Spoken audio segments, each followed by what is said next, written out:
In this video, I'm going to talk about the First Homeowner Super Saver Scheme. Now, my name's Chris Tobin, I'm a financial advisor. Now, the First Homeowner Super Saver Scheme is new. It came in 2017 as part of the May budget, and it allows people to save for their first home deposit using the superannuation system. Now, this has several benefits like saving tax, allowing people to build up a larger super balance faster. And the best way to explain it is with an example. Let's take a look at two young couples, all things being equal. James and Mary both earn $60,000 each, which is $120,000 pre-tax. After tax, $95,506. And they plan to use the First Homeowner Super Saver Scheme by contributing $60,000 over 2 financial years. Now, after tax, they'll have $51,000. Now, that figure is rounded. In contrast, let's talk about Bill and Jennifer.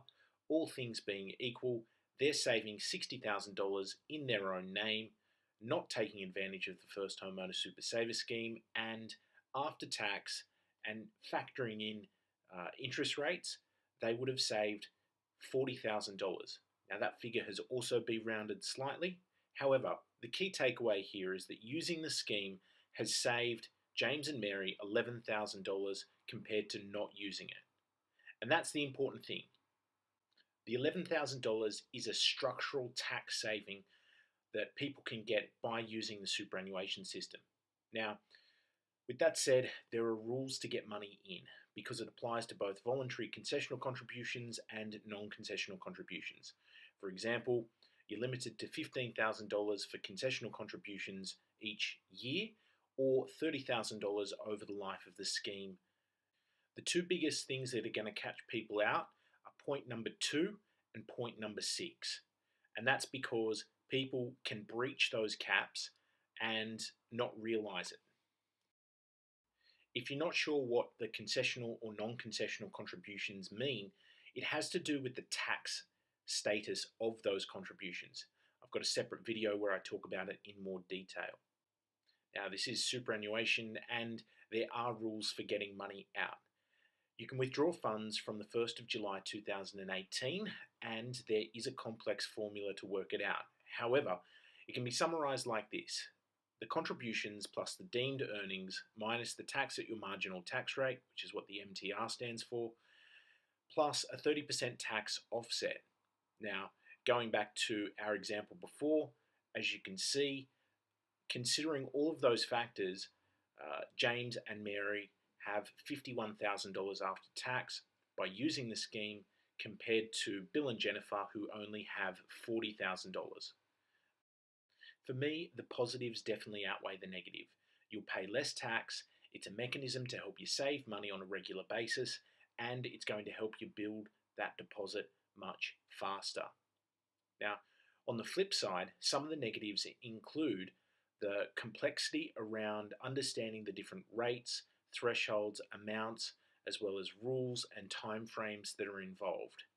Now, realistically, I think a lot of people will speak to a financial advisor about how they can use the First Homeowner Super Saver Scheme because a lot of millennials aren't sure how the tax system works or how the superannuation system works. But what about who can use the First Homeowner Super Saver Scheme? Well, you've got to be over 18 years old and you must never have owned property in Australia. Now, that includes investment properties or commercial properties, just to name a few.